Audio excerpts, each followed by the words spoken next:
everybody. My name is Dubious. This is Flying Formation.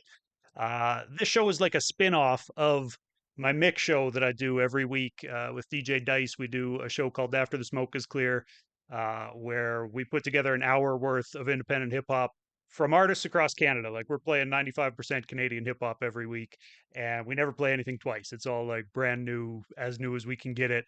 And so this is the spin-off to that. This is called Fly Formation. I've been reaching out, just talking to different artists, guys who are making moves kind of in their local scenes or who have caught my ear with their music. And today with me, two guys who are doing both of those things, J Reds and Poltergeist OD. Welcome aboard, guys. Thanks for coming through. Thanks for having us, man. Yeah, hell yeah. So Um, I guess I kind of wanted to start just talking about dis or daps, and I've been paying enough attention that I could probably give some sort of explanation of what you guys have been doing up there, but it'll be better if I allow you two to do that. So, can you tell us about dis or daps and just kind of how that started up and where it's at now? Yeah, absolutely. I mean, we make no bones about it. It's directly inspired from the Kill Tony format. Something that we were all a fan of for years before we considered trying to do dis or daps, and I really appreciated the format that they had sort of built and the way it was able to translate online. And one episode is one thing, but when you have just like a huge volume of episodes, you beyond just like having the music and the funny moments, you kind of can get to like actually know people and watch them grow and succeed or struggle or however it goes, sort of thing. So it just, the idea of like just trying to drive people to listen to music with only using music is like almost outdated, Yeah. so to speak. And it's unfortunate, but how could we come up with a way that we can make live shows more than just like the standard AB and rap show we've been doing for the last 15 years, and give a reason to film it for more than just a performance.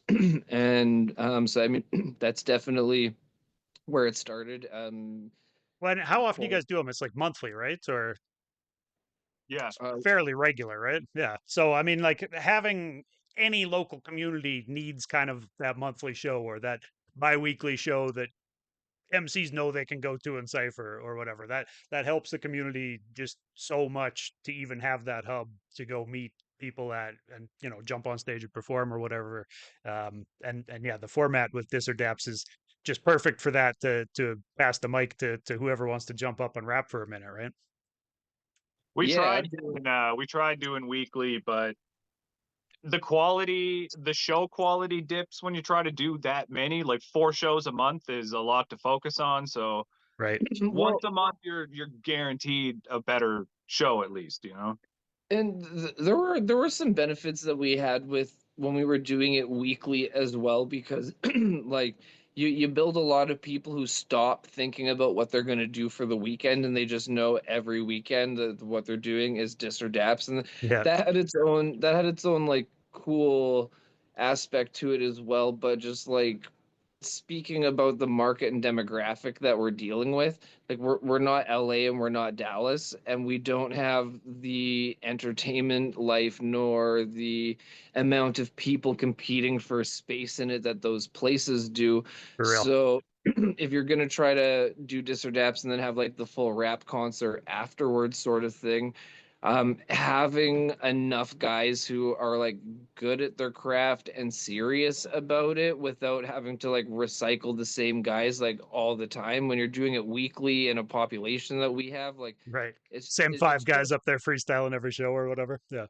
Oh yeah. yeah. And same with like you're constantly using your good performers for the like concert portion afterwards, like over and over again, so like they're getting tired and drawn out and saturated. And it's just like, you know, if we had if we had like double the population that we had here, or we had like a more focused arts community like you get out of like some markets sort of thing, Yeah, it might be able to happen. But you know, this is the monthly method.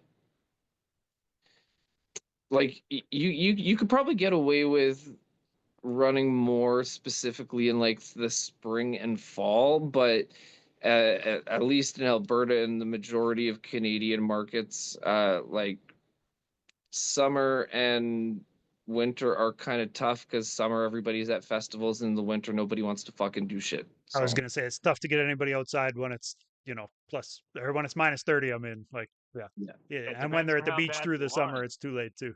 Yeah, that's You want that's to be a true too. rapper or not? Yeah, weird.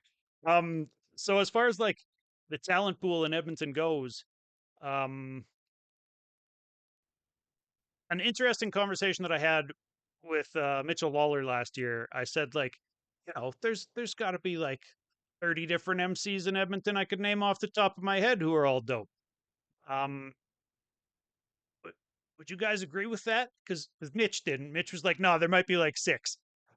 I mean, it depends. Like, I would say there's 30 good rappers here in Edmonton easily, but to say there's 30 rappers who like take it seriously, really want to fucking do it, and are Yeah, like pushing forward and making moves, that's a whole different story. Because you can be dope and stagnant. real. Yeah, and like sort of the position we get put at here, at least I have from like been throwing hip hop shows for coming on 20 years here, sort of thing. So I've seen lots of different like styles and trends and all these things come and go. And you know, there's a lot of like super talented people here, but there's not enough platforms to make this like a super viable career choice here, and Right. to like carve your own path while you do it. So I think as we get a little bit more like hip to the modern world, and you start to see like shows like what you're doing here precisely, and or artists or daps, or like other variations that are bringing a multiplicity of cultural points together and becoming like one cinematic moment sort of thing, like those platforms will be the difference in us being able to see all of these people. Because when you live in the land of um, oil and drugs, this typically what happens is the rappers eventually either have to go get a job that kills them, or they end up in the streets trying to make that money. And I think a lot of the folks would use their music to leverage their outcome a little bit further. There's just only so much here, and so that's why you see a lot of like guerrilla movements where everybody doesn't necessarily always know what they're doing, but putting a whole lot of passion behind it, trying to, you know, the whole make something out of nothing thing. And I think if you look back to like what we started with in, I don't know, at least where we were in 2008 or so, like what was happening here in the city compared to now, like the growth is exponential. It's just really hard to see if you don't have your finger on the pulse of it all the time and haven't witnessed it at each stage. Right. So have you guys been working together on promotion for a long time, or like J-Reds, I know you used to look at different places around the city and like have been involved in the promotion side of the music industry in Edmonton for, like you said, like 20 years or whatever that I've been aware of and watching. Um, how long have you two kind of been a partnership for this type of thing? Since like high school. Okay. So like I'd say almost 20 years. Nice, nice. Yeah. What One day there was this guy that turned out to be my cousin, and I didn't know it. And I was just sitting at a bus stop after I had sold some weed, and buddy walks up and he's like, "Yo, I can rap," and then he just starts rapping at me, and then Poltergeist was with him as well and was like, "I also rap," and then actually rapped because my cousin couldn't rap, and that was like the introduction, and then me and Pulte always had a common thread where we were we grew up in like really heavy metal and intricate like musicianship sort of thing, and then crossed over into the rap world. So we just always had that affinity together where we cut from the same sort of cloth, you know. Yeah. Was that crossover from like metal to hip hop something that kind of benefited you in getting into promoting more? Like were you promoting rock shows first? So yeah, we definitely were throwing rock and metal shows first, but where we made the crossovers, we started this at Avenue Theater back in the day. We used to do this series called What the Fuck, and it was hip hop versus hardcore. And so we would book our hardcore metal bands, and we would book a bunch of hip hop acts, and we would go back and forth between the two genres, and then at the end of the night our two local headliners would collaborate to pull their sets off. And so like what our like we That's unique were as in a hell, man. band. Pardon me? Yeah, That's it unique was as really hell, yeah. fun. Yeah. It So was real they'd play fun. together? The last two bands would play together, actually? Yeah, so like an example, like the last one that we did, um we had we were the band Lucid Skies at the time, so we were releasing our album for that, and I was releasing like my first rap album that I had put out, and then we had brought in fuck what it was either Cryptic Minds, which became Doom Squad, or it was Brothers Grimm. We did both of them. I just can't remember which the order was. And so we would do this thing where when it got to the two headliners, the metal band would play the beats for what the instrumental for what should have been for the rap. And then so the Brothers Grimm or Cryptic Minds had got up and they would do their thing while we were like playing the heavy backing for it, sort of thing. And then they would take a break off the stage, and then we would bring out the vocal side and go back into like the heavy metal, and we would do this like trade off. And it actually, what was super cool about it was very rarely are you in a situation where you're headlining, playing high energy music, and you get a break in between songs. So that Right. just allowed everybody to go all like full send because you got a second to breathe between. So it was like there's definitely pictures that still exist out there of like there's this guy Big Pink Sean, that was his name, and I'm like riding on top of his shoulders, like smashing a bass. Well, Buddy's like drop kicking me off of him in the pictures, and it's yeah, there's fucking it was a Chico pretty Wild. gnarly time. All right. Yeah. No, yeah, nice. So now you've got like a lot of connections in the Edmonton rap scene, obviously. And you kind of bring these guys in, like you said, to perform like after the bucket pull part. And then they also sit and do judging with you, right? Like I've seen even some famous dudes on there. You had R.A. the Rugged Man sit with you and judge Edmonton rappers or whatever. Um, I just wanted to ask about the judging though. Like, do you guys have more fun when people like crash out and fuck it up and you get to roast them a little bit or like Definitely. yeah, Yeah. It I feel like without a that's where doubt, the you don't even have entertainment to say value is, that right? question. Like without a doubt, it's way more fun when somebody's terrible. Or like Yeah, when they won't get off stage. It's so fucking fun for us. Like Yeah, this dude, he would not leave. He was terrible. He was drunk and he just like would not get off. JVN, JVN. Yeah, and our buddy Doug comes up dressed in a suit, pulls out his wallet, and he's like, "Let me know when it's enough to get you off of this stage," and just kept handing him bills. And he like paid him like I don't know how much to get off the stage. I mean that dude probably made more money rapping that night than a lot of rappers do in their Yeah, it was careers just for such a it was just tons of such a things, man. hilarious moment. So um Yeah.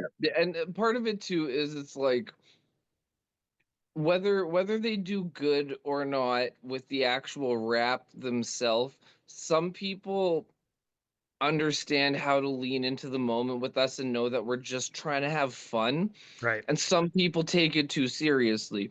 people who can just lean into it and have fun with it are the best, because like audiologist, I'd say, of all people, is the one that we can, it doesn't matter if he does well or bad, or bad. He's done very well on the show, and he's done very bad on the show at different times, but it's always a fucking blast, because Yeah. he's not afraid to be vulnerable and have some jokes at his own expense without it Right. like shattering his world. And so when people can be fun, then we're willing to lean into that, because when you start cutting at somebody and they're taking it seriously, it changes the whole dynamic in the room, and now it just feels like you're punching down at somebody, and it feels bad. But like somebody who's like, yeah, I'm a piece of shit, what up, like those Yeah. are fun. I was gonna say, like, comedians probably have a little bit more ability to laugh with themselves and kind of at themselves than your average rapper likely does. I feel like a lot of MCs have great big egos, and like especially guys who are just starting off, they don't want to hear criticism. Uh, Oh yeah. I you know, remember at one of our first shows ever, it was like our fourth or fifth show. And yeah, I heard this guy out in the smoke pit. He's like, if they diss me or say anything about me, I'm gonna punch somebody in the fucking face. And I was like, oh man, it's like not that It's we're the time. serious. definitely gonna do something to you.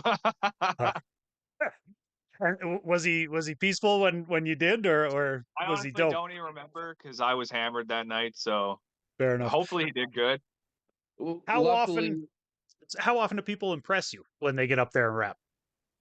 I'd say I'd say like at least one per show, but like I mean, when you see so many rappers all the time and they're all trying their best, it's kind of like to stand out takes a lot, right? So, I'd Yeah. say about one per show. The ones that are the best are when somebody like Bombs does horrible, and then we're like, okay, well, if we have enough time at the end of the show, you can come back for a redemption shot, and then they come up and kill it. Those are the best.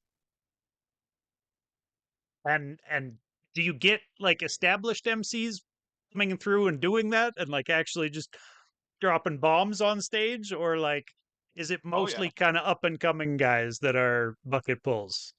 it, It's it, definitely it's definitely a mix.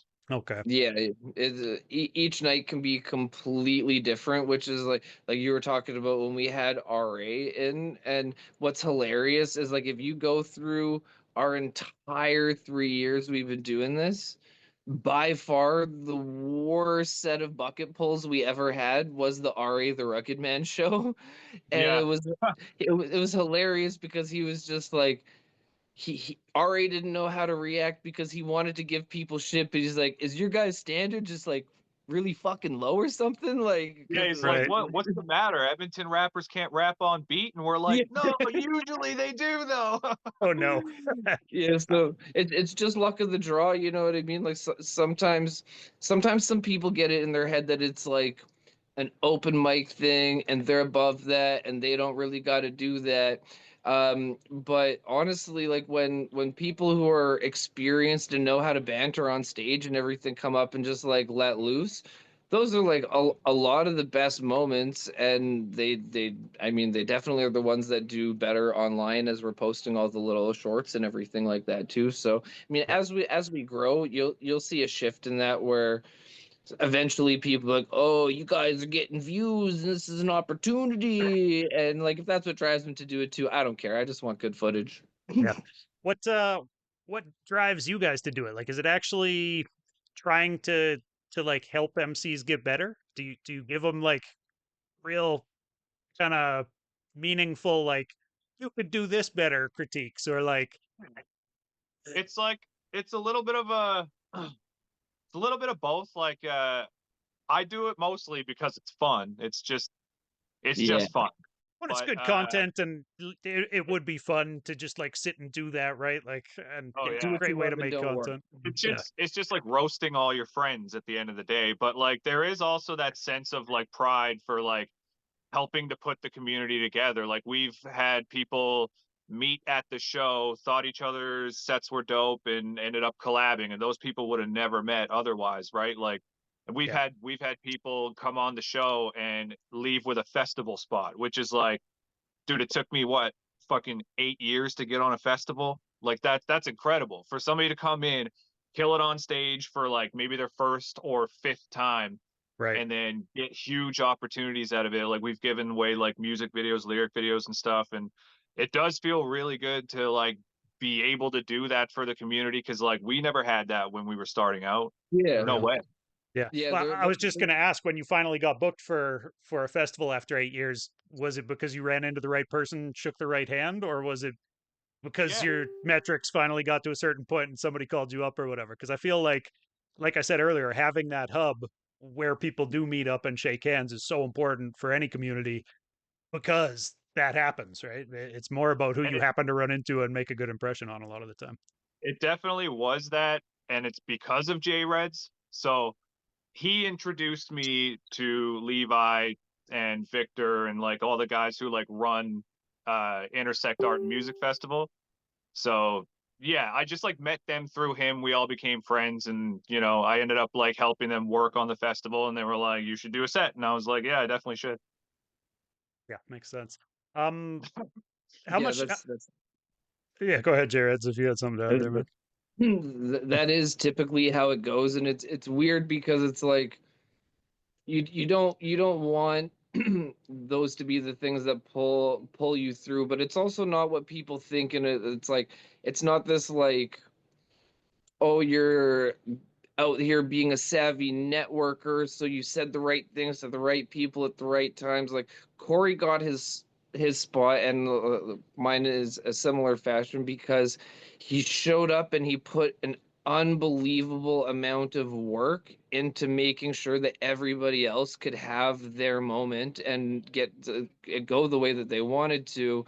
And when you do that, people see it and realize it, and it comes off as from a way less selfish place than like most people are typically trying to do these things. So it's like, you can you're just like merit as an individual, and you doing good things for people is kind of what opens those doors, as opposed to how people think it's like you were at the right party getting high with the right person. Da, da, da. Well, It's like in the let me trenches. let me rephrase. You got to be dope too, right? Like you obviously Yeah, got to be yeah. dope. I'm sure Buddy came out and did something dope, and then shook the hand with the promoter who ended up putting him on or whatever. But yeah, that's definitely the prerequisite. Is you got to be dope before anybody really is going to care. Um, Speaking of dope artists, do you guys listen to local music? Like when somebody local is releasing an album, do you actually check out the album? Is that Yeah, Oh yeah, on your radar? definitely. Yeah, I figured as have to. That's much. scouting. Yeah, I Yeah. figured as much. Plus, like Um, those are all our friends, right? Like we like most. I'm not gonna say most rappers because there's a lot of rappers around here, but like a huge chunk of the rap community have been on our show, and like I consider them good friends of mine. So like, of course, when they drop something, I'm gonna check it out, share it, whatever I have to do. yeah, you should, man. A lot of people I don't think do. A lot of artists that I talk to just have this mentality, and I guess they're not guys who are running shows every month or whatever. Maybe is the Well, I mean, like just whether you're a promoter or an artist or just like a bystander who wants to be part of the community, it's kind of part of the job to keep up with what's going on around you, right? Like, isn't that kind of what you signed up for when you became an artist? 100%. Yeah, I and agree with you, but I talk to guys who are like, no, I only listen to my own music a lot or whatever, and I'm always just like, you're doing Bro, yourself a I disservice never not listen to knowing the my people own artists who around listen you. to their own music are the fucking weirdest people on the planet. Yeah, I'll listen to it enough to hate it after I record it, but once it's out, I'm like, hey, I never want to hear that song unless I perform it. yeah. Yeah, like I'll have a moment with a song where like if somebody brings it up and it has a reason to put it on, and we'll talk about like a story associated with it or something. But like I I'm not gonna name no names, but like there's a homie that straight up for years, anytime he picked me up and we traveled together, the only CDs that he had in his van were him and his rap partner rapping. I've never been in his vehicle and heard music that Anybody wasn't else? them, Yeah. and all they listened to is themselves, and I was like, I mean, the car check, you got to do the car test or whatever at some point on the like, come music you've on. just recorded, but I'm totally in the same boat as you guys. I hate listening to my old music after like, a week after I've recorded it or whatever. I'm not trying to listen to it ever again, really. Yeah, Yeah. it has a moment where it can make sense, but like I can't imagine like you being on your own playlist. Like, you know what I mean? Like it's fucking weird. Yeah, yeah, especially the only music you're driving around to. That's a lot. Yeah, back in a time when it was CDs and you had to put effort into changing everything over, you know what I mean? Like, what? Yeah, for real.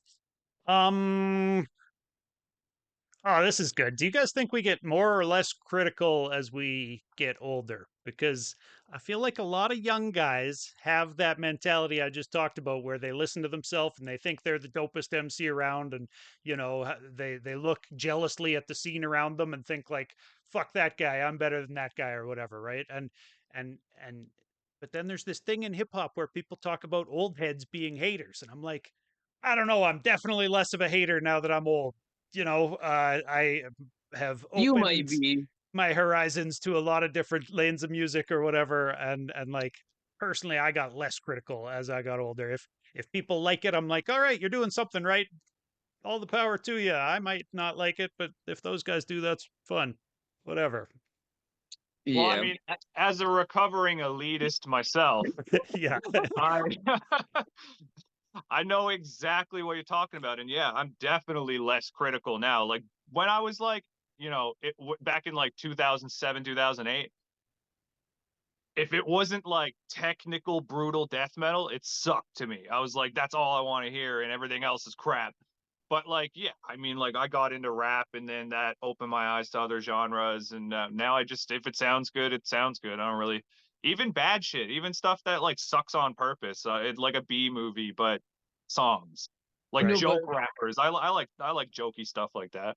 the one thing that I will say is like I agree with everything that you just said, but I do think that at the same time there is still a standard of like definitively like objectionably bad music versus that's not my taste or I don't understand it sort of thing. Like 100%. tons of new waves that have happened like far past my time, and I've went really out of my way to try to understand what was happening even if I wasn't going to keep listening to it. And 9 times out of 10 I can be like, I will never listen to this, but I understand why it means something to you, why it's valuable to you. But I swear to God, there's some things that I that are just objectionably trash. Like I fucking gave everything I could to try to find a single note of value in Lil Uzi, and I couldn't do it. It just it the dude is just trash start to finish. I watched like 30 music videos. I was trying. I was like, I swear to God, somebody's got to have. There are people who are just objectionably they're trash, and they've been supported for all the wrong reasons. And I think it becomes obvious because they're all people that were very, very hot for a second, and as soon as nobody was pointing a finger at them, nobody cared. Right. Yeah, the industry can do that, I guess. There are people that the industry will prop up that probably don't deserve it. I guess I'm thinking more because for after the smoke is clear, I end up listening to like 7, 8, 9 hours worth of new indie rap from across Canada, like every fucking Friday. That's So, awesome.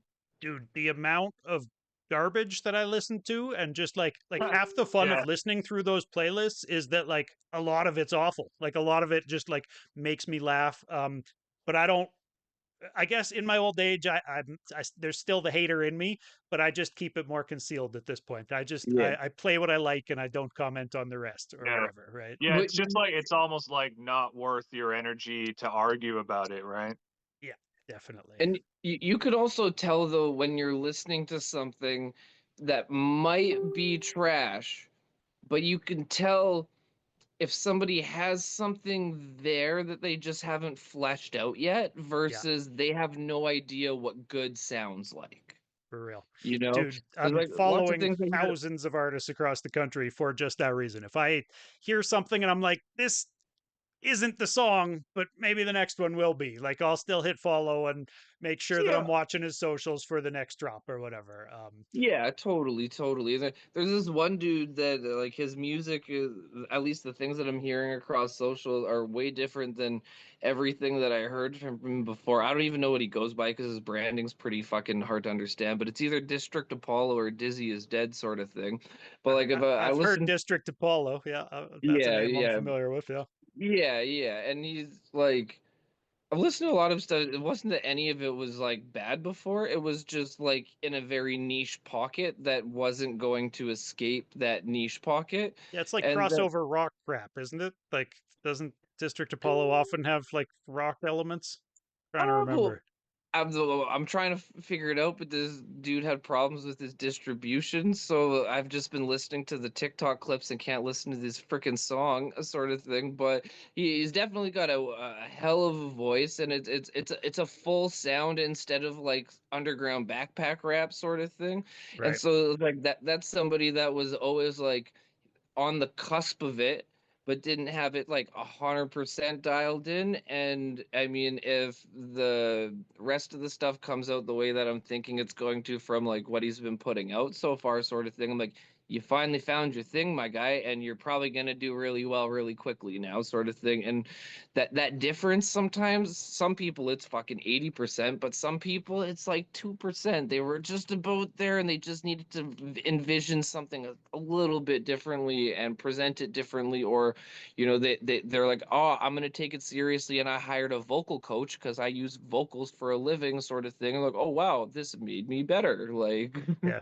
Yeah. Shouts to Ilium. He told me he was taking vocal lessons or whatever, and I was kind of surprised, but it totally makes sense for like you say, somebody who's going to be on stage doing vocals. He could probably take some it's lessons at some point. vocal lessons are all about breathing, okay? And 80% of rappers, including professional rappers, don't know how to breathe properly. It's not like death metal where they're every like in order to be a death metal vocalist, if you don't know how to breathe properly and scream properly, you will just destroy your voice. Yeah. You just won't be able to do it, I you mean, know what you I mean? you can collapse a lung if you do death metal vocals wrong. That's why I got out of it because I thought my lungs were collapsing.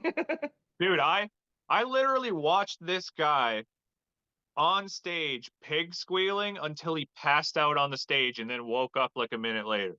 I thought It was that's what you crazy. were going to say is that you can collapse on stage doing those vocals, but collapse a lung I've never heard of. That's a Well, thing that actually happens. if you're Yeah, if you're I think the original vocalist of like See You Next Tuesday, one of those old grindcore bands from the early 2000s, their original vocalist was like an inhale pig squealing kind of and that's what I style, did. and yeah, he like had to quit because his doctor was like, your lung is gonna drop if you don't stop doing this. And I the guess time that that I makes sense passed, because the inhale. Sorry, go ahead, Jared. Yeah. yeah, the time that I passed out on stage that Corey was talking about, when I was doing those inhale vocals, I felt like I was ripping my lungs off of the wall that they were attached to. And I was like, man, I'm like 16. Can't imagine making it to 30 and doing this and not being like totally screwed. Ugh, yeah. I coughed a hole in my lung when I was, I think, 21 from a mix of cat dander and asbestos and huge bong rips, and that was no fun at all. But Please tell me that they weren't all from the same bowl. no, not all at the same time. It was from Just living in a whip it back. filthy old house. You know, you move out with a bunch of roommates into some filthy old shithole of a house, and the job Yeah. that I was doing at work was like mixing concrete, and the other half of the company did the asbestos removal, and then we came in and sprayed concrete fireproofing. Just awful for your lungs. So yeah, it's good to make sure that you can breathe if you want to be a rapper. I would recommend that to everybody out there for I, sure. I think this hat suits you a lot better. Yeah, weird. Um, how about has Dis or Daps been evolving? Like as it is now, is it different in any substantial way than it was when you guys started it up? Like what have you learned along the way with it? Yeah, I mean, lots, man. it's evolved tenfold just in the past couple episodes. Every single time we do one, we edit everything and go through all the footage and stuff ourselves, and we like talk about it in our group chat and have meetings about it, like what can we do better. So every single show is just like a little bit better. You might not notice it, but one day you'll look at the shows we're doing now, I don't know, however many years in the future, and you're going to be like, wow, that was kind of shit, wasn't it? Because every single step matters when you're doing something like that. Real. Yeah, and Yeah. that's kind of honestly just like the test of a content creator is it's just like mathematically speaking, if you can honestly like dissect your videos and make an honest effort to find something to improve every single time, it's not going to happen overnight, but through the law of averages, you build better videos and you like research is a huge thing too. Like we did like our first 2.5 years of like putting stuff out before I stopped and like did a rigorous boot camp on how the behavioral science of YouTube and TikTok work and started understanding how to present what we had better. So at that point, it wasn't like a change to the show, but it was a change in understanding of how to be able to use or leverage the platforms to our advantage, sort of thing. And Right. so in the first 2.5 years of doing this, we have accumulated like 30,000 views, and you throw on the last 4 months, and we've taken that 30 to just over. We're just about to hit 80. So now that we understand how to feed the beast properly, like our all of our analytics and metrics are straight up green lines that all say post 1,000% improvement sort of things. So Nice. like guys that do themselves a big favor to like if you're gonna get serious about something, don't make the mistake that we did. So many content creators are like, just start doing it and get content out, and it's gonna be great. And like that's fantastic because a lot of people just don't put anything out on some decision paralysis shit. But like Right. if you know you're gonna do it and you know you're gonna take it seriously and you know you're gonna dedicate your time to it, whether it's because you know it's a good idea or you just know you're stubborn and passionate, so you're gonna do it. Research the fucking shit out of whatever you're gonna do because the talent of presenting content is its own separate skill set from creating the content, and the two need each other to survive. And if you're only good at one and not the other, you're screwed. Or That's a gem, man. you need a person to compensate for you that if you don't want to be a media guy but you want to be a musician, you need a fucking media guy then.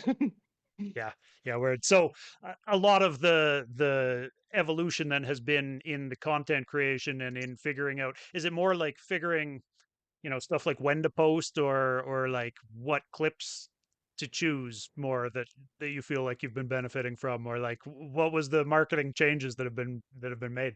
Because I mean, I'm walking through those same struggles up that same hill myself with all this posting clips or whatever, looking at the stats, trying to figure out like what the fuck do people want. Sometimes the long clips do well, sometimes the 30-second clips do well.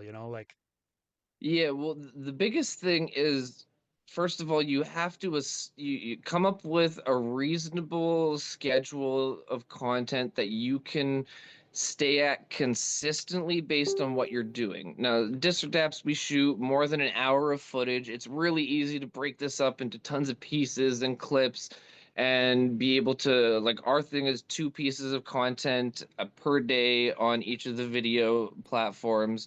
We lean more towards the short forms, but there's at least 1 or 2 long forms per week, and then once a month you get like the giant episode sort of thing. So, like learning, people people think like the algorithm hates them, and that's why they can't succeed. And what you and then the other people think that they're trying to like manipulate the algorithm like a used car salesman because they just want to check the boxes that it wants to see. But like as we've gotten further and further into this, algorithms are more sophisticated, and so now they're less about that and they're more just about understanding what keeps people watching and Right. engaged. And so like you have to put yourself in a blind viewer who has no idea what you're doing and imagine their impression. So like one of the things that we figured out was like killing us is that, you know, between introductions and getting everybody on stage and having some banter, before we got to our first bucket pull, we were 5 minutes into each episode. And so like if you don't know what's going on, you fucking clicked away. You don't, this is some bullshit, you know what I mean? So like you have to hook somebody in the first 3 seconds and you have to keep their attention. And if you that starting bit is so important because if you can get past, you know, 5 minutes with somebody, then they go into autopilot mode and now you basically have to crash the ship for them to turn it off. Right. But getting them to hook into it is the biggest thing. So like even just when we realized finding the funniest moment in the video, playing that directly at the start, cutting through all of the waste that we can to get the intro as short as possible. So now we're getting to the bucket pull by like a minute 30 sort of thing instead of 5 minutes, which that's gonna help your average watch time that you're getting, which tells YouTube this is a good video. We should show it to more More. people. Yeah. But you can get all of the views and impressions in the world, but if people don't keep watching, that's when YouTube decides we don't need to keep showing this to people. Yeah, for sure. I want to take a quick second and shout out Gumpy McGee in chat. They bought a sub for somebody. Appreciate that a ton. And everybody else in chat, I appreciate y'all as well. Um, That's our camera guy. oh, Yeah, shout nice. out, Well, one bro. of our camera guys. One of our camera guys. Nice, nice. Well, I appreciate it. And thanks for coming through to watch the interview. But I didn't realize how long we'd been talking about Dis or Daps. I do want to talk about you guys and how you make music too. So, at this point, like, what's the what's the kind of focus split between how much you put into Dis or Daps compared to how much you're putting into kind of like your own music and planning the next album and stuff? Has it taken over at this point? I mean, I'd say that's a completely different answer between me and him. Like You, for you, me, you can start. I'm gonna go to the washroom. I'll be right back. You take it. so I would say for me, it would probably be like 50-50 because like I really, I still am recording an album. I'm recording an EP. I do music for like the end credits of indie films on Tubi and stuff, like old, not old, but like lower budget horror movies on Tubi and stuff like that. So I got that going on. Is that a Plus, you different know, grind than the typical like placement grind you hear people talking about, like to get placed in movies? Is it different for indie movies like that? it's the same kind of concept. It's literally just who you know. Yeah, And like I'm just like I've been a horror movie collector and like just a horror fanatic my whole life. So half my audience aren't even like rap fans, you know. They just they're like horror movie collectors that I've just like known. And then through that, you know, you meet somebody who's like, "Oh, I got a buddy who made this movie." You go watch it and you're like, you message him, "Hey man, that was a really cool movie. If you ever need any music or whatever for one of your films or short films, here's what I do." And I'll send him, you know, like a couple of clips or like a YouTube reel or something like that. And that just snowballs into meeting more people throughout nice. the community, right? Yeah, makes sense. So I know you've been working with Wax on a upcoming project or whatever. Any ETA or when people can find that someplace? I mean, like I'm hoping for the best. I mean, I got I'm going over there on the 12th actually to like try to finish this album, but like I think I still have like 5 songs to complete. Plus, I think I'm waiting on 2 features as well. So I'm hoping like late February latest, but as soon as possible. Nice, I've man. kind of been working on it all year last year. I put out like 2 songs last year, and it was all just to like stockpile for this album, which I didn't realize would take me so long, but it is what it is. Yeah, for sure. What is it about horror that draws you to it, man? I wanted to ask you that. I saw it in your bio that, you're a super horror fan that makes rap music or something like that, I think says your Spotify bio.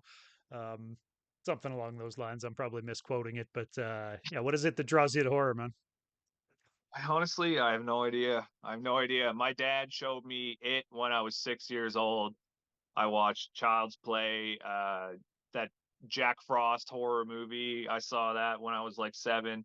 And I lived next to two brothers who were like horror movie collectors, like VHSs and stuff. So I was just like always at their house and they always had them on. So it was kind of just like, I don't know. I just Indoctrinated. kind of got used to horror movies being in my life, right? So I just kind of dove right in eventually. Early influences, yeah, that makes sense, man. So Jareds, now that you're back, what's the split like between focus on your own music to, focus on motion and dis or daps?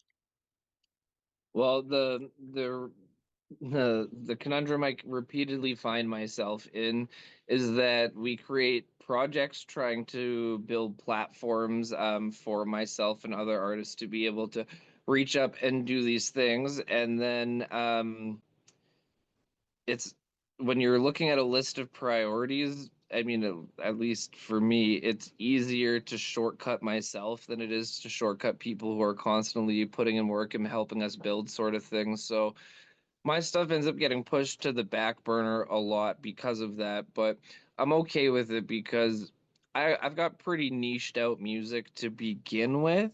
So if I don't take a fully proper calculated approach to releasing and marketing, my shit ain't going nowhere. There's no trends that it rides. It's a complete organic build.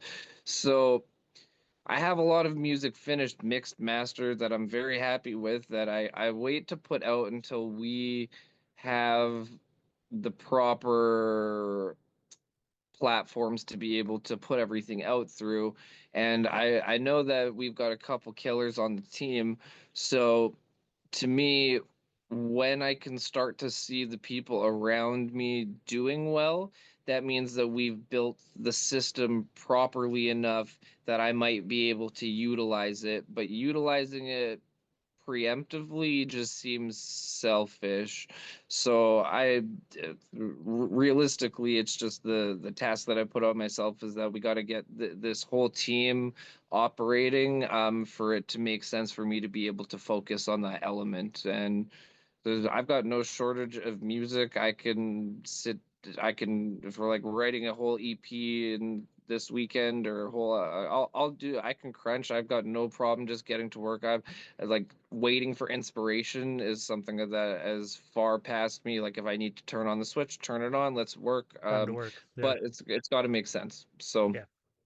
So, I mean, I normally don't talk about beefs and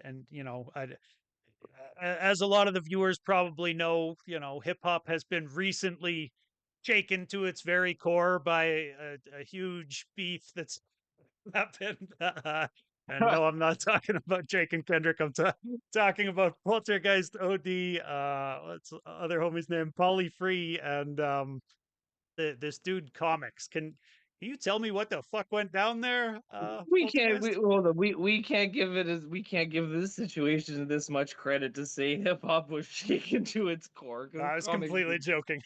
Yeah, that was I'm that just was fucking around, guys.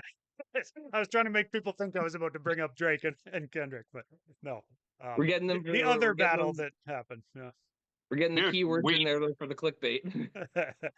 we honestly have no idea what happened. Like one day, Polyfree messages me and he's like, "Hey man, this guy wrote a diss track about us," and I was like, "What?" I like just got home, and I sit down, my boots are still on, and I'm listening to this thing, and I'm like, "What the fuck is this guy's deal? Who is this guy?" And I'm trying to think, and I'm asking around, like, "Do I know this guy?" And apparently, we did a show together one time last year, and I I don't know. He must have fucking hated it because he just like doesn't like me. He doesn't like J-Reds, doesn't like Dis or Daps. He like wrote us a big review on Facebook today that was negative, but it's like, I couldn't tell you where this came from. I think he's just kind of like swinging in every direction for the clout, which is like, it's a It's a way tactic to I've get seen attention. used. Hey, I mean, I'm one more person who now knows that guy's name. Yeah, Like it's a I gotta tactic say that though, I definitely works for people.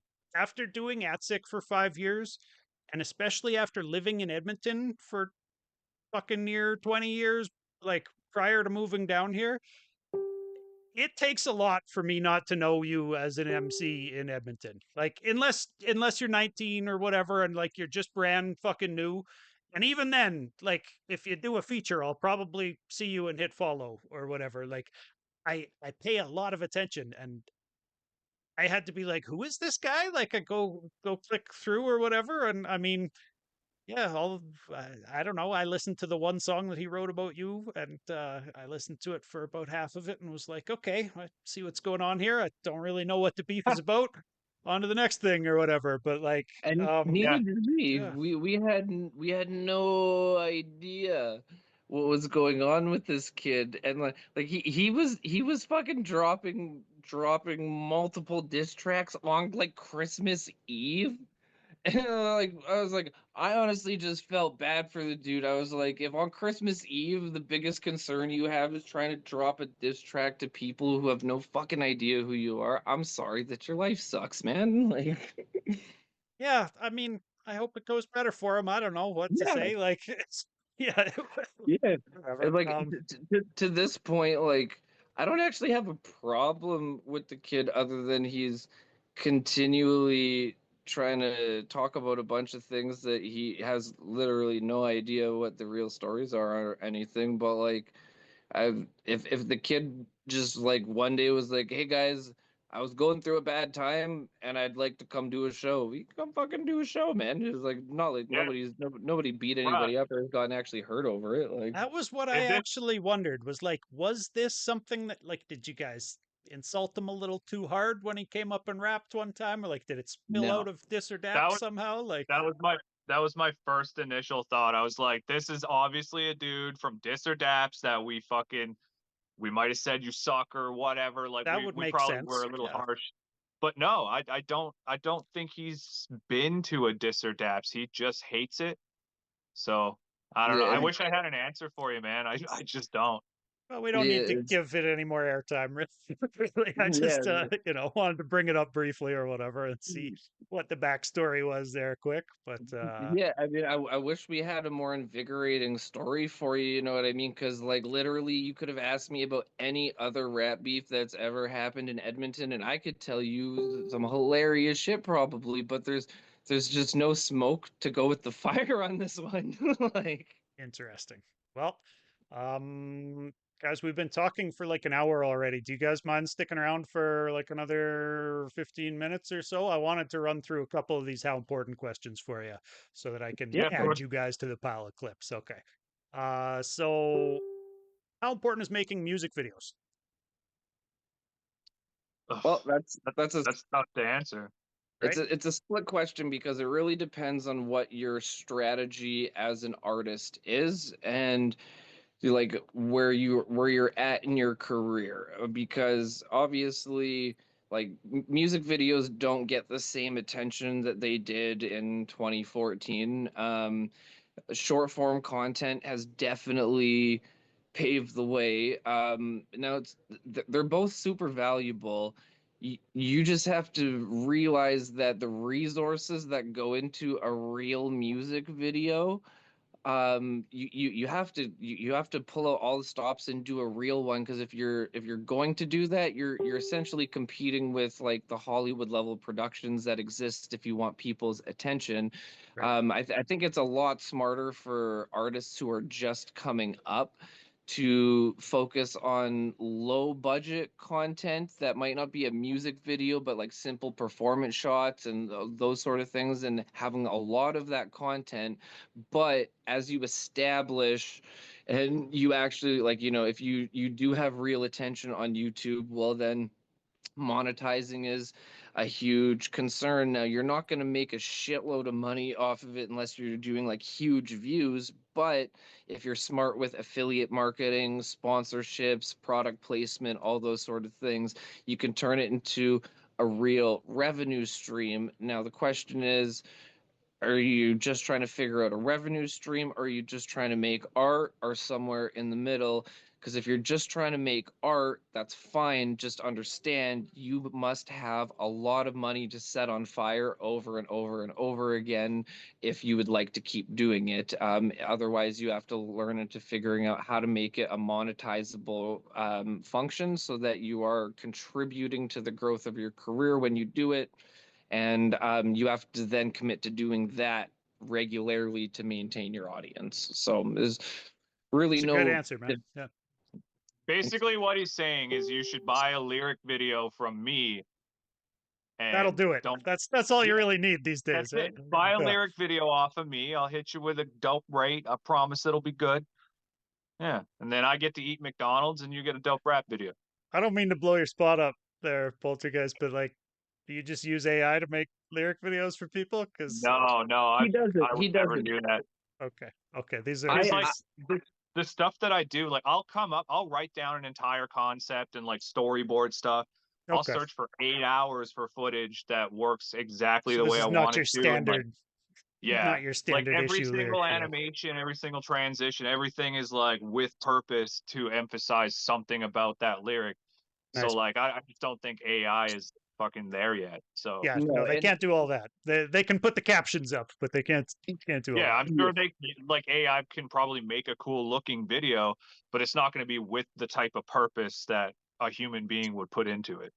Good answer. yeah, and like I'm an AI nerd. I use it for anything that I can to move the ball along. But like real creative tasks still require a person. Now, lots of people are figuring out how to use AI to minimize the time that they're putting into something, but a real designer, whether they're using the AI or not, is going to make something better than like even if that real designer is still using AI, they're using it as a tool, not the workhorse that's doing the entire job. Right. So like when it comes to like lyric videos, like being like yeah, like you said, the caption stuff works decent with where all of the AI tech is right now. And in 2 to 3 years, like the lyric video thing might be like a little bit different, but like currently it's animation capacity as well as being able to like sync and understand what should be happening when and keeping a cohesive theme. It's just not there. It's just not there. Yeah. And if you would like something to stand out, like the AI fodder is rampant right now, sort of thing, and it's just going to keep getting worse. So there's definitely lots of situations where it totally makes sense to be using AI to fill the gaps and all of these things. But like if it's something that you actually care about and want to stand out artistically, then you hire somebody like Poltergeist over here to make a real lyric video. Word. I like that. Just talking about AI, have you guys seen how fucking good it is at writing rap at this point? Like I think like a week or two ago, the new Chat GPT like story writer fucking one came out or something. They advanced their writing skills, anyways. And I saw a guy on TikTok who had told it to write him a rap, and he told it like as intricate as Eminem or something like that. And then he got a different AI to rap it for him, and I listened to it and was like, "Oh fuck, this is going to make my life more difficult with trying to pick out Yeah, who to play on ATSIC because yeah, I couldn't tell that those bars weren't written by a human, honestly. And even the yeah. There's delivery on gonna it was there's pretty gonna good. be a So like, time. We're gonna reach a time very soon where you won't know where the content is coming from, whether it's from a human or AI. Like whether you're watching a movie or a music video or listening to a musician, you're just not gonna know. We're gonna reach a point where it's like, was this a human? Because you'd But have to look it up to know. like society will evolve and they'll continue to build its own sort of barriers for this sort of thing. Like it's already doing a decent job at like AI detection, but like once it's totally dialed in, there's going to be sensors on every single social media thing that you're using. That's going to, like right now, they're asking you to admit if you used AI or not, but soon it's just going to be able to detect if you did. And then For it's going to sure. censor in your video that you're using AI created content. And honestly, like I see some benefits to it, whereas it's going to bring back authenticity in a way as an That was important exactly what I factor. wanted to say here, was that artists are going to have to make art rather than just making intricate lyrics or whatever. Because Yeah, if like the AI can make intricate lyrics, that's the lane that some guys are in, right? There's some guys who are that rapping and that's they my don't lane. really have a lot of message to it, or a lot of like, I don't know, uh, a lot of like artistic Substance. vision to it. Really, it's about the technicality Soul, of it, right? soul. Yeah. Yeah, I mean, like we're gonna reach a point now where like art made by humans is gonna be old school. yeah. Yeah, See, and but at it's the same time, like with say, like talk about visual art that AI can make. It can make a real nice picture, but like, who wants to put a picture that was made by AI on their wall?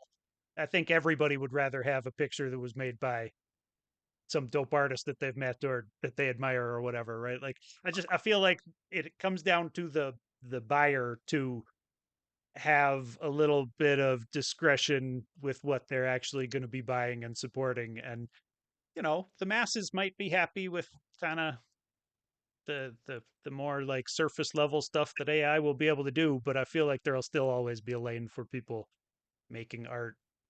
And what I think is going to happen is it's going to divide into three factions, and you're going to have your people who refuse to use it like AI under all circumstances. You're going to have entirely fabricated artists that don't exist that are AI, and then you're going to have people who are in the middle. And I think the middle is where the most success is going to come from. Whereas you're going to find people who are still authentic creators, but they're using AI to level the playing field based on their resources. Like, when I was super young and doing this and all the AI stuff was coming out, I never would have used AI to write my own raps. But when I could not afford, like, I don't like generic beats. I have a very specific thing that I go for and I look for that a lot of people don't make. And that ends up I pay a lot for the beats that I make because it's not just a tight beat that you can find anywhere.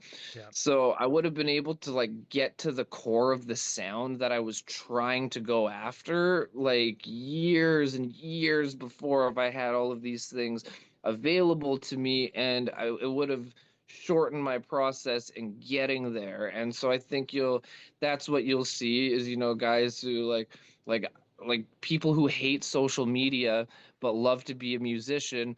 Now the fucking AI can be all you need it to be on social media for you, so you're relevant and replying and content's coming out constantly, sort of thing, and you can focus on the part of it that you love and do that part really well.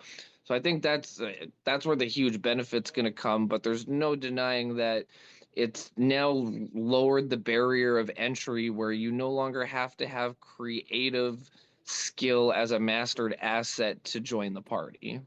for real. Sorry, I didn't mean to sidetrack us with AI talk. It was just that's an interesting thing that's changing the game day by day as it's advancing or whatever. But let's get back to these how important questions. How important is it to have a DJ for a live stage show? Oh, dude, I would say Paramount. Yeah, Yep, yeah. some of these have You pretty standard answers, and I would agree with you on that one, man.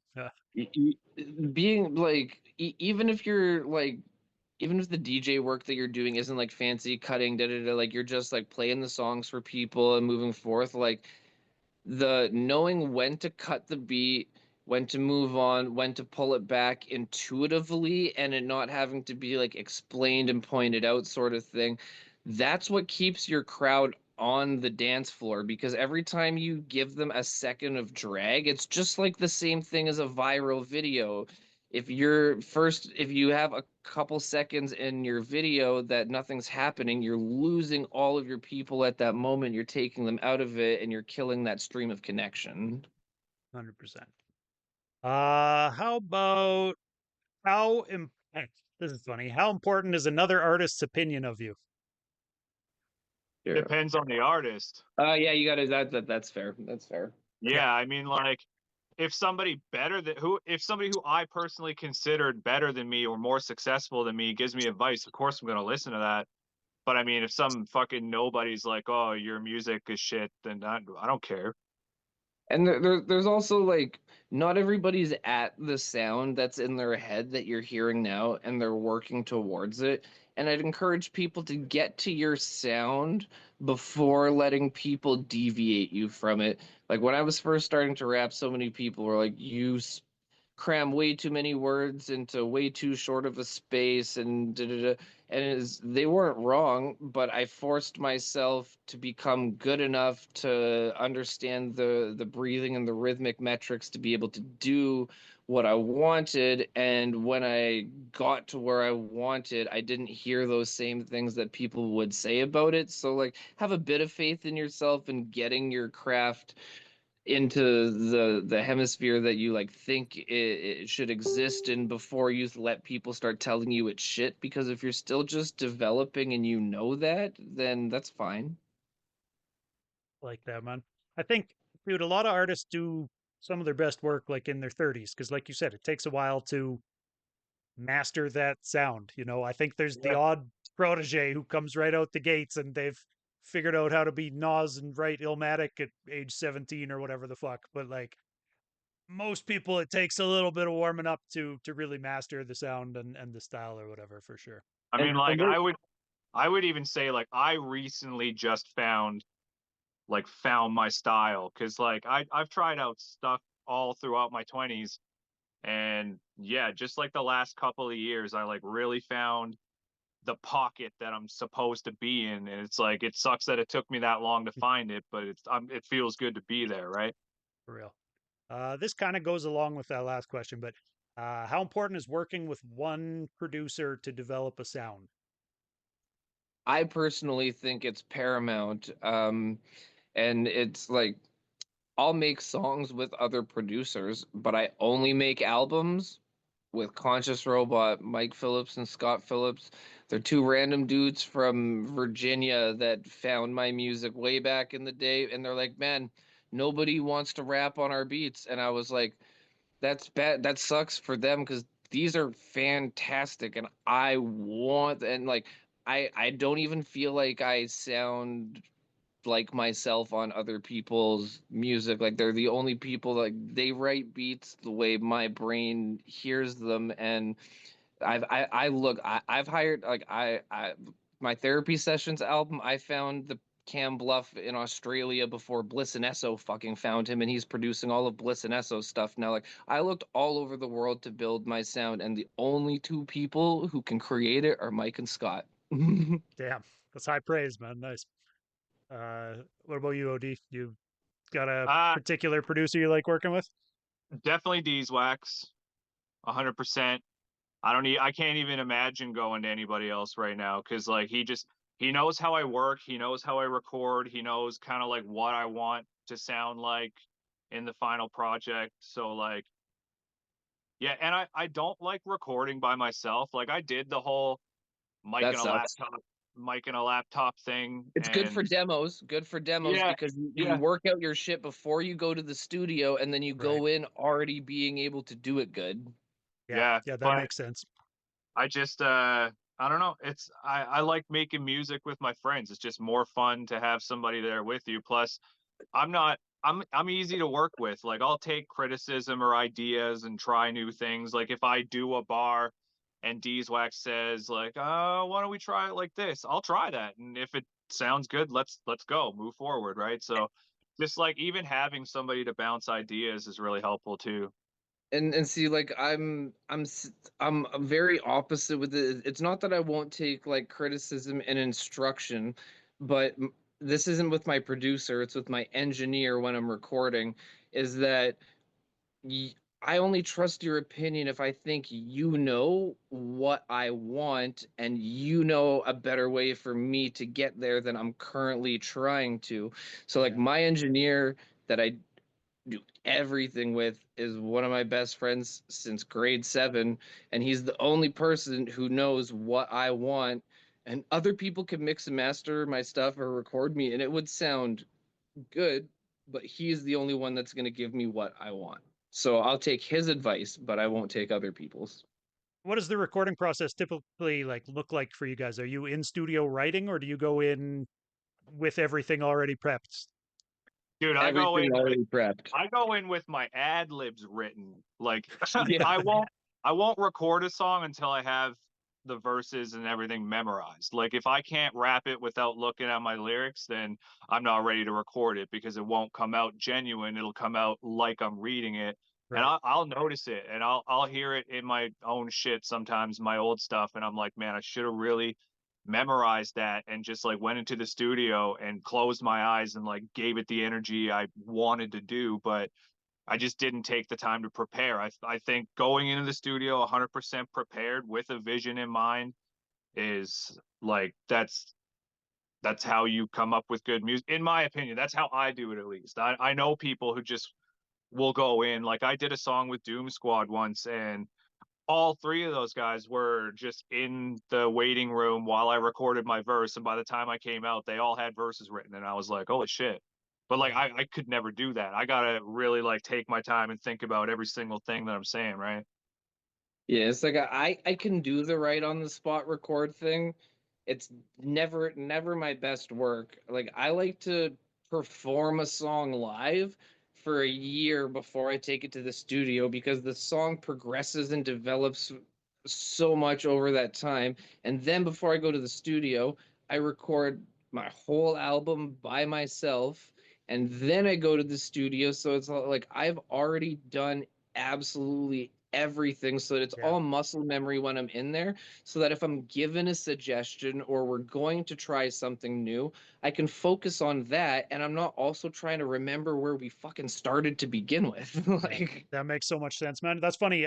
You're actually the only MC I've talked to so far who's said that you like to go perform at shows a bunch of times. And I came up around guys in punk bands and stuff or whatever. So I've said it before on Fly Information that like I was always kind of jealous of those guys because they would jam it out in somebody's garage fucking once a week for 3 months, and then they'd go do some bar gigs, and then they'd fucking go on a little tour, and then they'd go record it or whatever. And yeah, and like that yeah. would be, everybody was real practiced with it. Whereas yeah, a lot of rappers are just like out of the pen and into the booth. It's like me and Pulte, like we both come from like we were both guitarists and we played metal. Like he said, we're both recovering elitists. You know what I mean? So like coming into hip hop to begin with, there was a huge initial shock where we're like, is this how low the bar is sometimes? Like this is okay. Like I grew up like worshiping people like David Gilmour who hardwired his guitar to his amp so there was no signal loss from plugging it in. Like that amount of dedication to getting something perfect. And so I mean to each their own. I'm not saying it doesn't work for people sort of thing, but it doesn't work for me. And sometimes you get some energy out of that spontaneity too. I have, Yeah, yeah, absolutely. sometimes you hear that on songs or you see artists do that or whatever. I've had it happen myself too. Just write a track and it comes out, and then you try to go back and re-record it, and you're like, no, no, that was better the first fucking time I did it or whatever, Yeah, right? Like sometimes totally, man. it can You go just either gotta way, ebb but and flow with it, man. Like there's no, as soon as you think there's a permanent answer to one of these things, you're gonna leave creativity on the table. Like, definitely. How important is rehearsing for shows? Oh, so dude, if you important. don't practice, you're gonna fuck it up.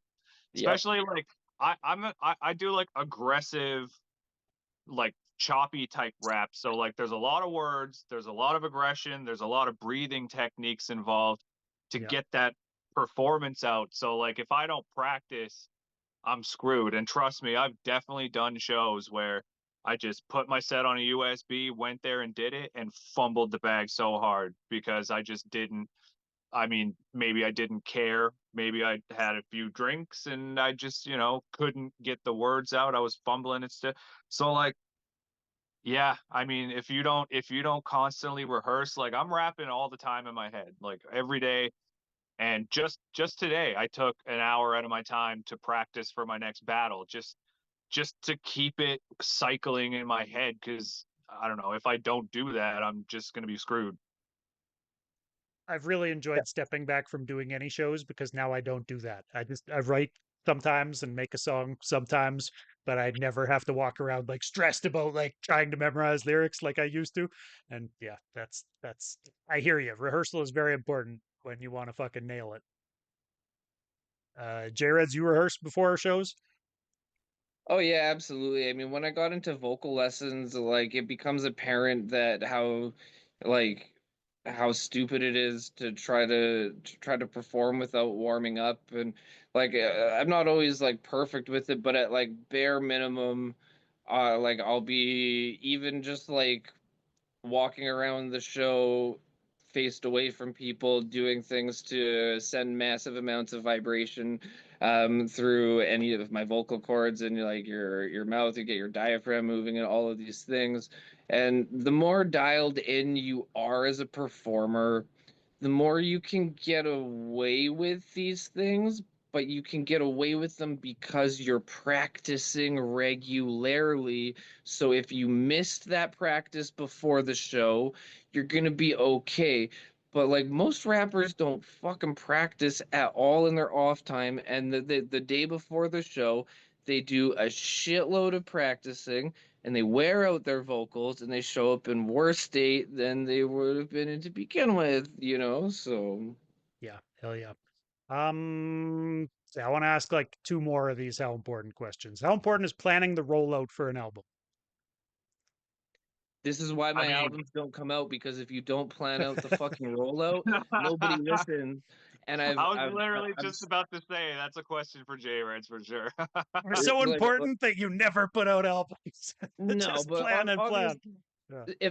if I wasn't trying to build dis or daps and like multiple media shows and like all of these things, yeah, like the stuff would come out because I would have properly done it, sort of thing. But like if you don't properly do it, you are doomed to the 100 and less monthly Spotify listeners. So you never qualify for Spotify's internal promotion, which is a fucking godsend that people aren't using.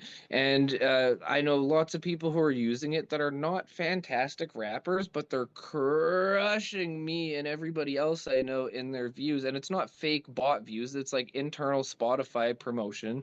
And if you do all of the steps, you can stretch it out and do so much more with it. If you release your whole freaking album on one day and you don't have a 2 4 month long program to stretch it out, people have no idea what's going on a week after you put it out, and then you're guerrilla marketing it person to person and you're just not growing.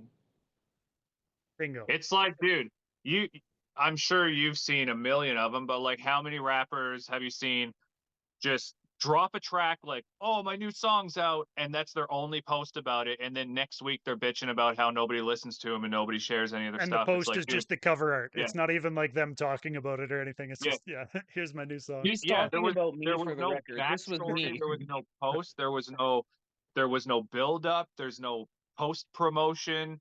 Cause like, dude, once you put out a song, you still got at least a month to milk it and like post clips of it, talk about it, like do podcasts, interviews, and like just milk the shit out of everything you do. And for an album, imagine working for an entire year with no payoff whatsoever. So like, yeah, you gotta have a lot of build up, a lot of excitement, a lot of teasers, and like talking to people. This is coming. This is coming. I've been talking about this album coming out for like 6 months, Yeah. and like I haven't even really started to promote it. So like once I do start to promote it, everybody knows it's coming.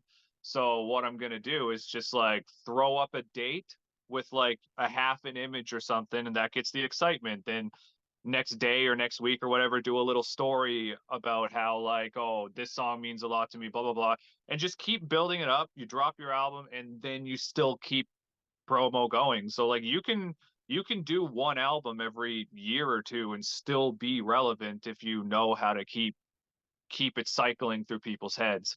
For sure. Especially if you can get away from just promoting on Facebook and Instagram, because Facebook and Instagram are horrible for new audience. They're really good for maintaining audience, but they're really bad for getting new people.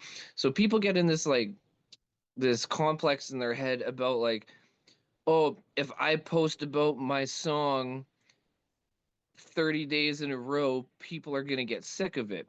But if you're posting short form content to YouTube and TikTok, you're getting 95 to 98% of your viewers until you're big are new people every time that are viewing it. So they're not getting sick of you. They're just hearing about you for the first time, most likely, or if you're Yeah, lucky, they're hearing about you for the fourth or fifth time. It's so yeah, the repetitive Facebook blast, if that's all you're doing, it doesn't go anywhere. But if you're smart enough to leverage each platform like they want you to use them, that's where the bread and butter is. for real. Yeah, and Rich Mitchinson in chat there was just talking about TikTok can really help with global reach as well. Um, like you were just saying, that different platforms can help push it out to the masses a little bit better. Yeah, And and even YouTube's catching up. Like it's shorts. Like the whole reason they developed the shorts program was to not let TikTok edge them out of the market because at the time TikTok was the only one that was making it easy for new creators to grow and not Right. just let it be monopolized by the 1% who run the platform. You know what I mean? So that leveled the playing field. And TikTok also said, we're going to make it easier for you to make money off of what we do. So I mean, it's forced Instagram and Facebook almost into like an archaic state of existence where, yeah, if you want to run like old school marketing funnels and affiliate marketing and like those sort of things, like, yeah, you can get it in Facebook and Instagram, but you always have to pay Yeah. to get it unless you're huge and then you get enough organic reach. Whereas TikTok and YouTube now, they say we're going to judge each piece of content you put out individually. So subscribers don't matter the way that they used to. Just make good fucking content and people will see it. And if they don't see it, that's because you haven't figured out everything yet. For real. So last one of these. It's the first time I've asked this specific how important, but I thought it was fitting for you, you guys, because you've been into the promotion game here for a long time. So, how important is a show promoter? Um, and I will tell you, just to preface this, a lot of MCs I've talked to get all over show promoters. Just have no love at all for show promoters. So I hope we get the other end of that from I you mean, it's guys. funny because like people say that, but then they still go to a show promoter and ask for shows. I think I think it's I think it's equally shitty on both sides in a generic sense where um lots of promoters take advantage of rappers and people's goodwill and their passion and they just try to line their pockets and there's lots of rappers who take advantage of promoters goodwill and waste their time effort and money and as a promoter people see you make a lot of money on one show and then everybody thinks you have to break up that bag at that moment but nobody wants to contribute to the six losses that you had to get through to get to that one win. And so when you get that one win, unless you're like really, really like on the top level of the industry, you're just leveling your losses. Like you're not actually getting ahead. And when people can be on each other's team, like for me as a promoter, I have it's not all the artists I work with, but there's at least 10 or the core of them that I'd say that they respect the effort and energy that I put into being a promoter. And so I always give them the most fair shake of the stick that I possibly can. And there's people that I am clearly just a means to an end. And so, how do I give them the same value that the person who treats me as a working partner and we want to build and grow together? And a lot of those people, when they do a show and things don't go their way, I know that they're an honest person who tries really hard. So on the one time things don't go their way, it's easy to be flexible and just have forgiveness for them because we're not all perfect. But when your average mode is low input, why do you think you possibly deserve what the high input people are getting? Like, Sounds about right.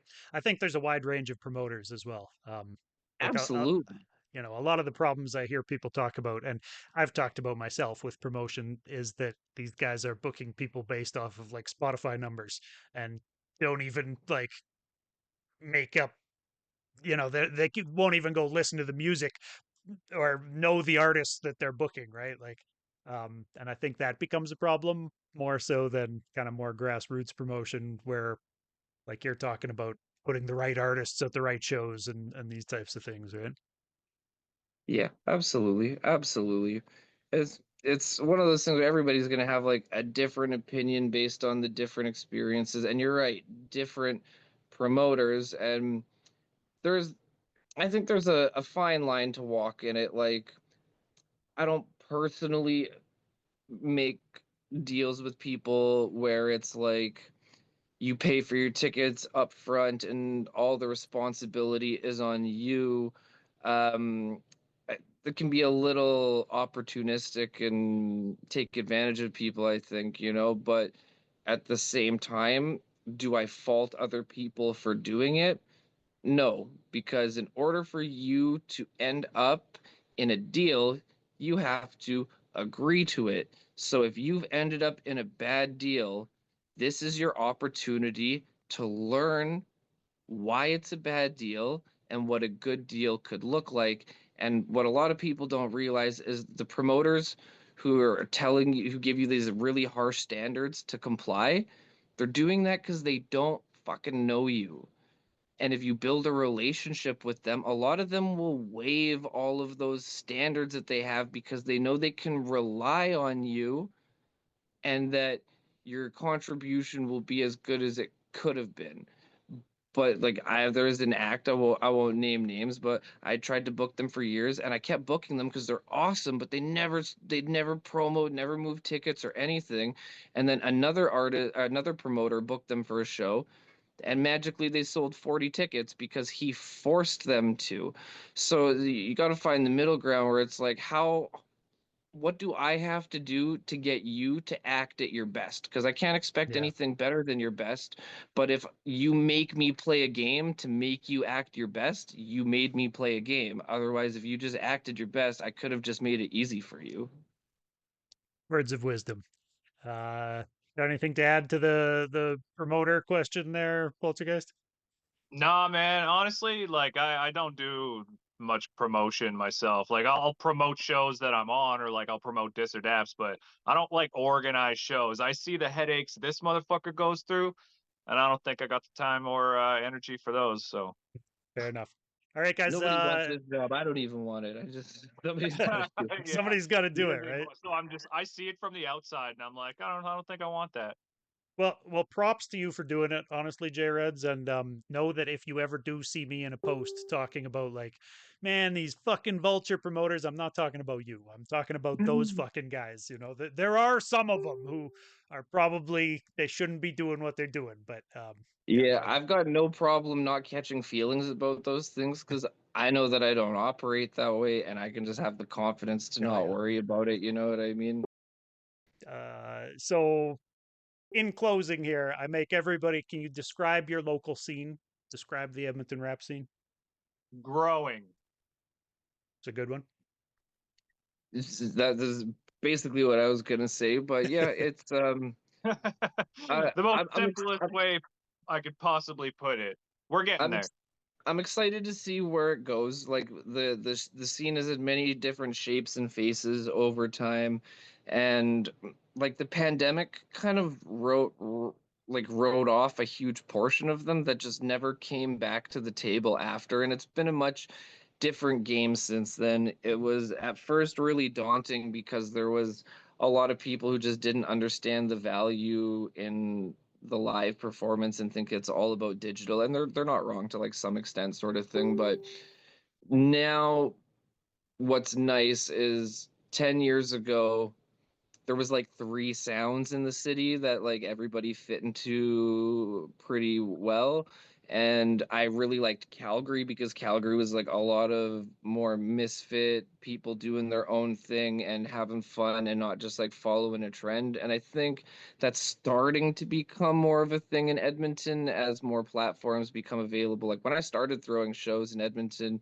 there's one or two other guys who would, and they only threw big shows that were money makers once in a while. And now there's 2 to 3 hip hop shows every weekend, and so it's like, yeah, the growth has been there because geographically we're not close to where any of these movements started. Right. Um, but it's going to continue to grow, I think, especially as the internet has made it, as social media has evolved, it's made it easier to be in a niche and be able to find your audience. So I think we're just going to continue to see more and more of that. It, there's a lot of older cats that kick the younger cats' ass at musical talent and prowess, but they're just not really willing to figure out how to fit into this world. And the young guns are gaining a lot of traction with their adaptability and the fact that they don't just have a fixed version of how this is all supposed to look, and or an outdated one at that. So Yeah, it's a great answer, man. You're the first Edmontonian I've talked to who gave Calgary props above Edmonton. Um, I I've asked net, directly too for people to compare the two scenes, like guys who have moved from one scene to the other or whatever, and nobody has much to say about the Calgary. Like, I ask everybody to shout out some artists before you go too, but like, who are you feeling on the Calgary scene?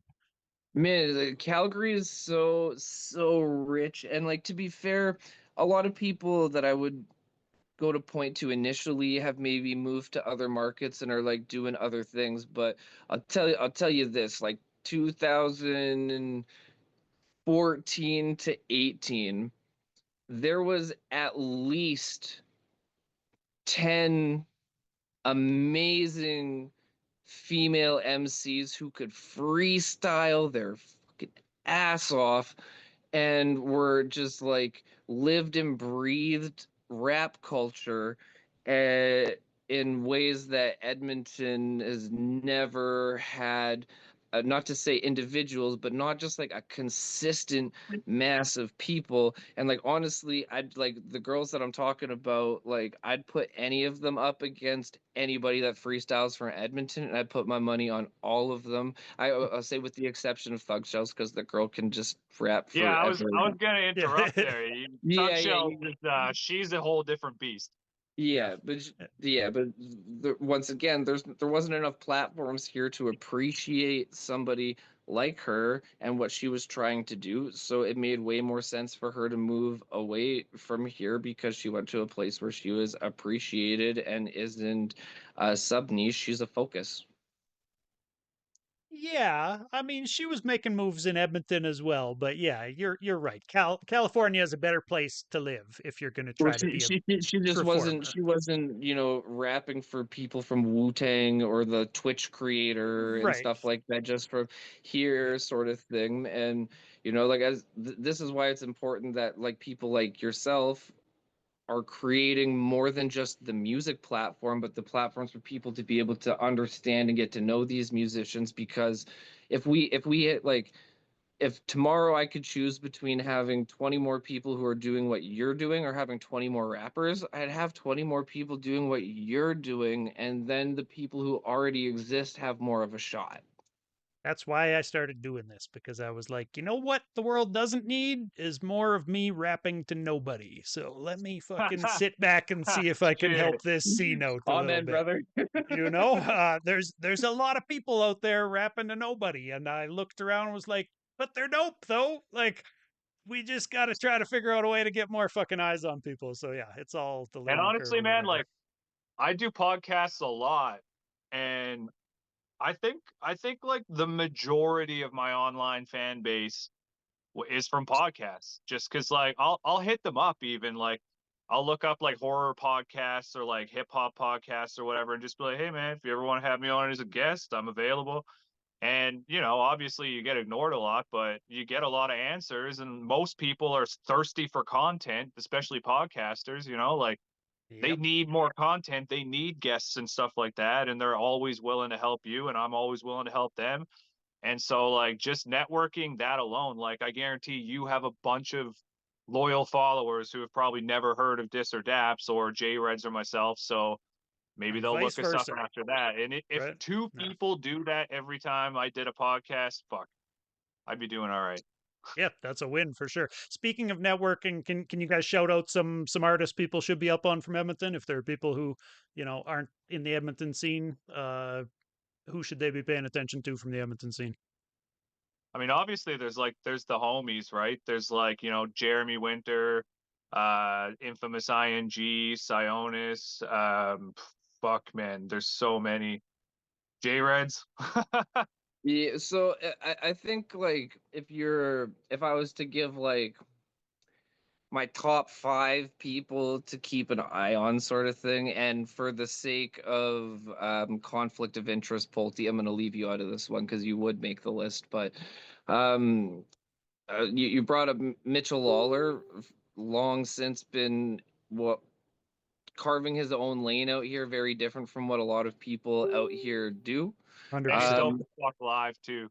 Yeah. yeah, Dope live he's, performer, dope artist, and he's very business savvy, that guy. He and he's put a lot of work into learning the business side of things. and He's he's a definitely good. one of those people who like figured out the content, He figured out how to propel himself in the right way. He's doing really good, and he's like super humble, nice, easy guy to talk to. So yeah, Hell yeah. fuck yeah. Yeah, Shouts to Mitch. We talked for yes. like 2.5 hours for our episode. It might be the longest one ever. Yeah, he's and once again, this goes a long way in the industry. Mitchell's a good human, which when I've been doing this for 20 years, if you're not a good human, like I don't care how good your music is, if I don't want to deal with you, that factors into everything. And like, yeah, Mitch is a great dude. Somebody else that I think is starting to get a lot more shine, but I think is incredibly slept on is Tariq. I think if he didn't live here, he would be 10 times bigger than he is right now. And I think how big he's managed to get from here is like super awesome. He's one of my favorites. Um, Dude's been Hey, killing it. what about TK Cabral too? He's doing really good too. yeah, Yeah. TK undoubtedly. What's sick about TK is he had the foresight to see past all of this petty fucking rap scene bullshit, and he just like ascended and rose above it at a really young point and carved his own trajectory, and that's why he's the only one of us signed to a major and none of us are. And I got nothing but respect for that dude and the way he's managed to pull everything off. Yeah, he's definitely on that list. You can't have the list without him. Yeah, he's taken Um, off. Yeah. there's this dude. I just found him in the last half a year or so. He's been around though. I don't know how I missed him. His name's Headline, and News to me. Yeah, I'll have to look him up. yeah, the kid's numbers compete with like I think if he had a manager, he'd be doing really well because analytically he matches Dreezus, and he's literally like just like barely figuring out what he's doing with his career, but like his album's fantastic. He's got a very his own sound and like very impressive features, and not in like an I bought my way into the industry way, like with people who don't do that. Like he's got Serge Tankian as a feature on his album. And yeah, the kid, if he can figure out how to put his media foot forward, he's got the rest of it, man. Nice. That kid's fire. And the final one there's a bunch of people I wish I could make the list, but the one person I got to give it to is Jamie Does It. And I'll give it to him because I've known Jamie like a large portion of my life. He, I'm gonna make an asterisk to this because there's one person I missed that I have to include. But so Jamie, where he excels is he's a lover of world hip hop, not just what he's being fed. So he's into everything the UK is doing. He's into everything Australia is doing. He's into it from all over the world. So he can actually rap for an hour and keep a crowd entertained because he has unlimited sounds and energy to pull from, and so it's you're not just hearing the same sort of rap song over and over again. It's Right. wildly different. And this whole list, I would be a big asshole if I missed. Obviously, like, he might not be putting everything out right now, but you can't leave Trips off an Edmonton list because it's Yeah, true. definitely. And I'd I would say even by say far the I would most even say talented like out of any of Core us. 36 too. Sorry, who's Yeah, that? yeah. Who won 36? Core 36, Core, I'd Core say like 36? Yeah, yeah. his live performances always blow my mind. I'm like, where the hell does this dude get all this energy? It's crazy. I've heard that about him. I'd like to take in one of his live shows at some point. That'd be dope. Yeah, and Um, that's what happens when you have people with different backgrounds. Like Core before rap has a theater background, so he understands stage theatrics and performance a lot more than some kids who just got drunk and wrote rap verses forever. Like, and right. I'm a kid who just got drunk and wrote rap verses forever, so it's myself I'm talking about. Yeah, I think a lot But of people fit that mold, at least to start with or whatever. But yeah. All right. If that's all for shout outs, thanks for that. You guys named a bunch of artists who, even like, I bet I've probably talked to 20 different artists from Edmonton by now, and I don't know if any of them.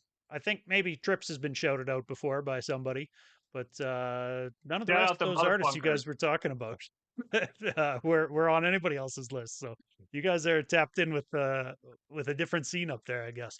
It never ceases to amaze me how many different pockets in the scene are up there, really. But Yeah, we're um, actually trying to like that is a thing that like it develops over time and it almost like blindsides you, and definitely trying to get away from that and include a lot of the other pockets that are in the city.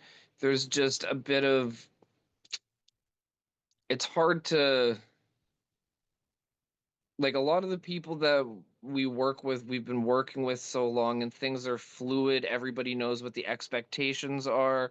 And then we have rapport built. So if somebody struggles, we know that they're usually better than that. We can cut them some slack, sort of thing. And that consistency holds true. So it's like, yeah, there's nothing more that I want to include all these other pockets of rap that are existing in the city. And if anybody's like hears this and wants to do a show or something, like reach out by all means, and we'd love to include folks. Like, beautiful. How far in advance are you guys planned? Like I always ask everybody, do you got a show or tour that we can plug coming up that we should tell people about? well, I plan, I get pretty far planned in advance for all of the booking stuff, but what happens is rappers are flaky and life situation changes a lot. So I find that there's only so far in advance I can book that actually matters, where I'm not just like rebooking the show when I get to it, sort of Right. thing. So with the month rotation that we have, I'd say like a month and a half for dis or daps is the standard rotation. But if we're gonna be bringing in a bigger headliner, I like to have 3 to 4 months at least. Okay. So is the next one already planned? Can we tell people when to come through? So you can't I can't in this exact moment because I do try like I especially considering we make no money.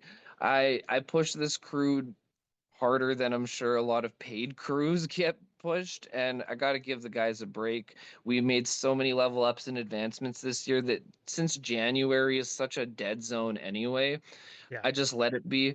We've got Sunreal coming into town on the 1st of February. So that's the next show. And I don't want to put a dis or daps like directly adjacent to it. So like in February, end of February is when the next one will be approximately. We do have some super cool stuff planned for June. We're working on a collaboration possibly with like the Freezer Burnt folks and doing a Freezer Burnt Battles collab with Disserdaps. And there's a lot of plans, but God, if I shot myself in the foot time and time again by telling people plans that weren't etched in stone, and I gotta Fair enough, not do man. Yeah. that. No, that's fair. People should watch the socials then, I guess, right? You got Dis or Daps on IG. That's probably where they'd see the headline telling them when to come through or whatever. Yeah, I Yeah, mean like everywhere. Facebook, Instagram, TikTok, YouTube. Beautiful. Yeah, Okay. Best way for people to support you or other artists that they enjoy. I give just me like your hearing artists money. say this. Yeah. Give him the money. Fuck yeah. Yeah, I mean, he's right, but the one thing that I'd say He's to add, right. the one thing that I say to add to that is like also make it easy for people to support you or make it clear what you need as support sort of thing because that or like if you support me this is helping me get towards this goal because when you can gamify it to some sort of extent that's where you're going to get a little bit more traction out of it like so many people I see that have the like buy me a coffee on their website or social PayPal link, what however they do it, sort of thing. Like if you don't give people the opportunity to give to you, nobody's just gonna ask you for your email to send you an e-transfer, your Venmo or PayPal or whatever. Like has to be like a way to walk into it in some sort of value. And some people might just want to donate you money, but if you don't leave them a donate button, that's not going to happen. Good call. Yep.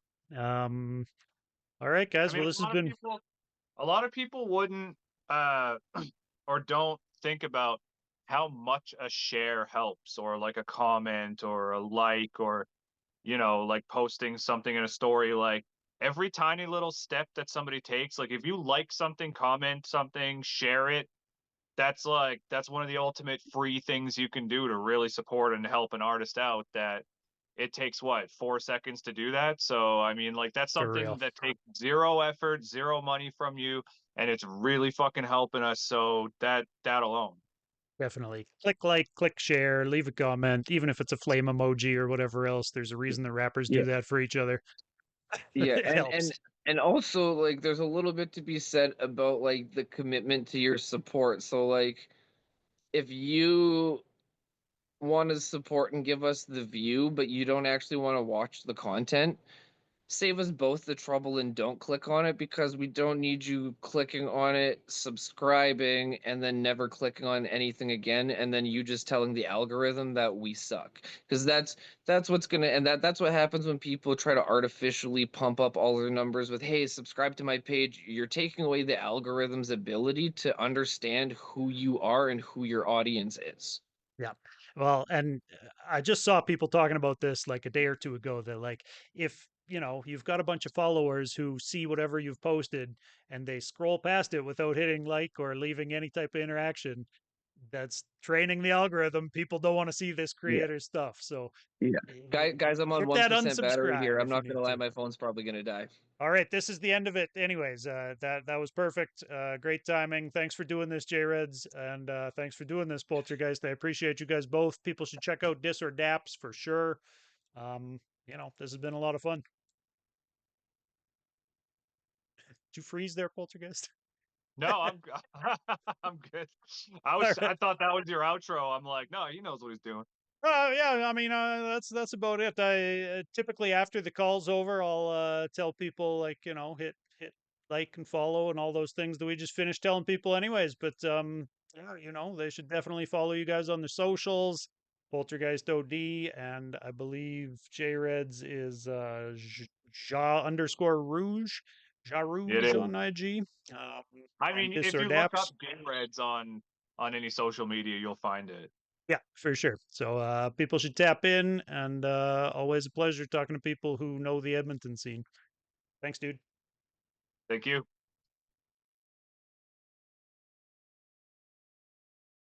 All right, everybody. So that was another episode of Fly In Formation. I'm booked up every Tuesday for the next 2 months. Looking forward to talking to a lot of these artists coming up next week. January 14th, I talked to Lord Juco.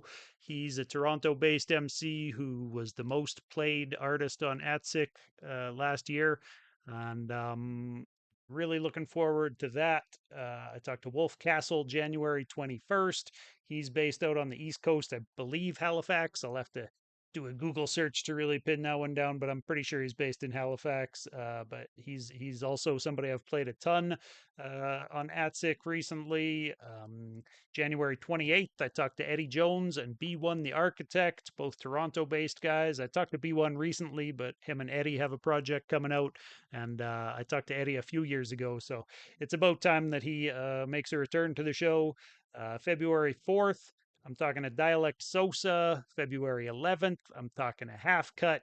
February 18th, I talked to Jeff 3, and February 25th, because he got a bunch of his supporters to come through and leave comments on a YouTube post, I'm talking to BC Twitch.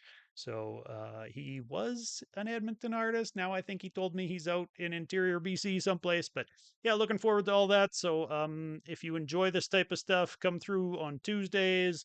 Of course, hit the follow, or I appreciate everybody who subscribes immensely. That's the only money that comes in for Fly in Formation or ATSIC. So I appreciate the hell out of everybody who does that. Give me them Bezos bucks if you've got Amazon Prime. That helps out a ton. You get a free Twitch subscription for anybody who didn't know. If you already pay for Amazon Prime, you can link it to your Twitch account and use that to pay for a subscription, and then you don't have to watch commercials on these things. But yeah, this has been fun. I'm signing out. I will catch everybody again on the next one.